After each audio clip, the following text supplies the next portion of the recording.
Yesterday, Hakeem Jeffries said something that honestly surprised me. It's been so different from his other kind of non-committal, passive statements. According to Migrant Insider, yesterday, June 3rd, Jeffries was asked about ICE agents who physically accosted Representative LaMonica McIver, a Democrat from New Jersey.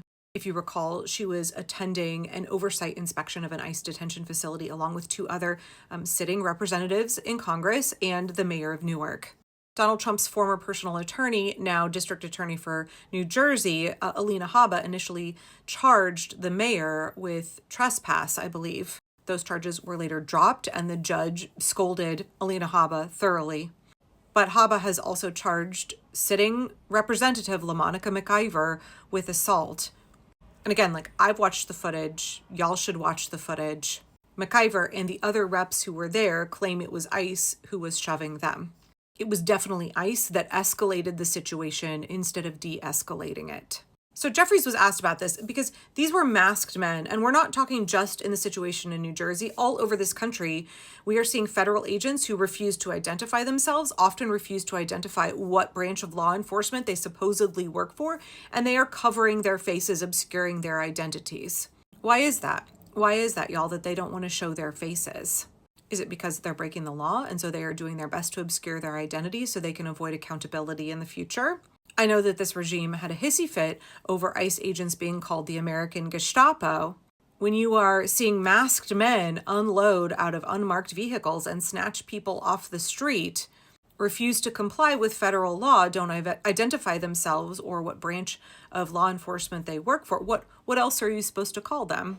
And when you have this situation where heavily armed masked men are just rolling up and snatching people off the streets and they feel that they don't have to identify themselves, how do we even know that they are law enforcement at all? Because there have been multiple instances where there were imposters who were not law enforcement, who were doing things like breaking windows, intimidating people. If legitimate law enforcement will not identify themselves, how do we know who is law enforcement and who isn't? So in response to this, Leader Jeffries said every single ICE agent who's engaged in this aggressive overreach and are trying to hide their identities from the American people will be unsuccessful in doing that. This is America. This is not the Soviet Union. We're not behind the Iron Curtain. This is not 1930s, and every single one of them, no matter what it takes, no matter how long it takes, will, of course, be identified. That, in fact, is the law, and we're going to make sure that the American people have the transparency necessary to hold people accountable when their folks cross the line here in America. That's what's going to happen. And as I mentioned earlier, when I spoke to Congressman Nadler about this, our first priorities are going to be making sure the person who is on the front line is in the best possible place to move forward. That's the case with LaMonica McIver, and it also is the case with Congressman Nadler's brave, young, patriotic staffer. And we're going to address those issues first. That's the human thing to do, while simultaneously, of course, preparing to deal with the broader policy implications, which, as I mentioned, are underway. Thanks. So the other day, I showed Jeffries' incredibly lackluster interview with CNN about what happened in Congressman Nadler's office, where ICE agents broke into his office, handcuffed one of his staffers. They had no legal reason to be there, no warrant, no legitimate business there whatsoever. They had some kind of flimsy claim that they were worried that protesters or agitators were hiding in the congressman's office. But they didn't actually ask the staff if that was the case. They didn't do anything to protect the staff's safety, and instead they handcuffed and terrorized a staff member of Congressman Nadler. Several news outlets reported that ICE was actually upset that Congressman Nadler's staff had been talking with folks who were protesting ICE.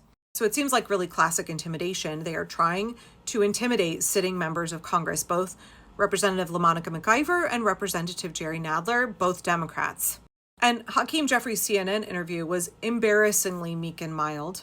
It was not the show of strength. It was not the fight that the American people need to see from the minority leader in Congress. So I was pleasantly surprised to see this quote yesterday, how he said that no matter what it takes, no matter how long it takes, they will be identified. This is something I have been saying for several weeks, and I'm not the only one saying it. Leah and Ezra from Indivisible are saying it. Multiple Democratic members of Congress are saying it. But there must come accountability. In the post-Trump era, There must be accountability for the illegal things not only Trump and his minions are doing now, but all of the underlings as well. I was just following orders does not cut it when you are breaking the law. And that must include ICE. And one of the things that Ezra and Leah in their Indivisible calls have been pushing is that we need to be pushing our Democratic representatives right now to be talking about that they need to be very vocal, that accountability is coming. We need to set this expectation. We need to normalize the understanding that accountability must be a top priority for Democrats after the midterms. And definitely after the presidential election, there must be an era of accountability for what is happening now.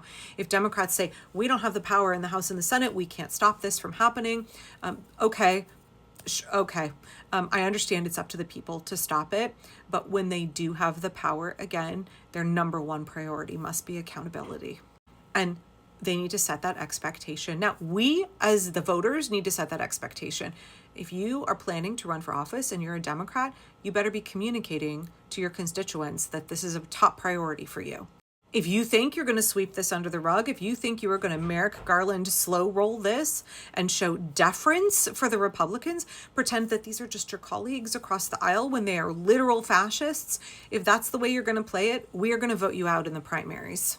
If you want to get elected, you need to be a fighter for the American people, a fighter for justice and accountability. So we as the voters need to set that expectation of our Democratic electeds. Democratic electeds, they need to communicate to us that they understand the assignment, and they need to communicate to their Republican colleagues that a day of accountability is coming, and it will come sooner rather than later. So, hey, Republicans, you can either continue to collaborate with fascism and face heavier and heavier accountability because you will just keep adding to the list of egregious things you are being complicit in allowing Donald Trump and his regime to carry out, or not even being complicit, that you yourself are making sure that you push through legislatively, for example, in the reconciliation package, for example, in the SAVE Act. Republicans need to be communicating very clearly to their Republican colleagues and any collaborators with fascism that a day of accountability is coming, and that the Democrats have committed to fighting for the American people.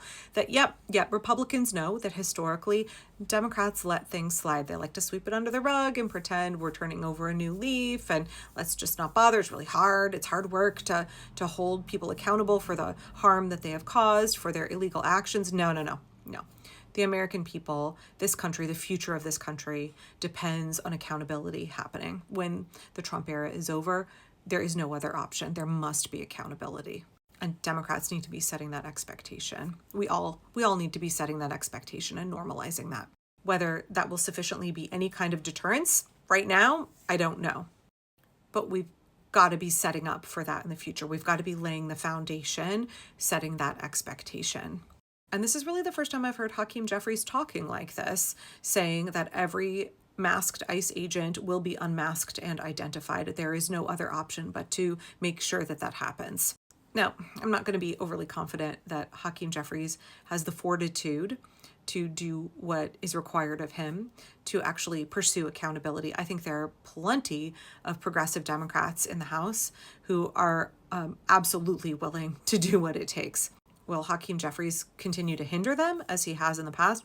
Or is he getting on board? Is he starting to listen to the American people? Is he starting to understand that the only way out of this includes accountability? The only way forward for us as a nation is to not sweep this under the rug, but to make sure that we actually work through everything, that we actually go through the process of getting accountability. We go through the process of making sure that we never let this happen again, that we heal from this process and move on. We can't have healing without accountability. We can't have a democracy without it. It has to be the number one priority. So I don't know. I don't know. What do you think about Jeffrey saying this?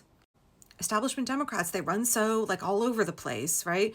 They do something a little bit bold and brave, and then they backpedal real hard and they say something completely insufficient, or they don't respond at all in the moment. They fail utterly to do the thing that the American people need them to do, which is to be a fighter for us, for the American people, for our Constitution, for democracy. But then we see these little glimmers. So is this what Hakeem Jeffries really wants to do, and he normally feels constrained by the establishment? Or what is this? What do you guys think of this? A tiny smidge of optimism from this statement.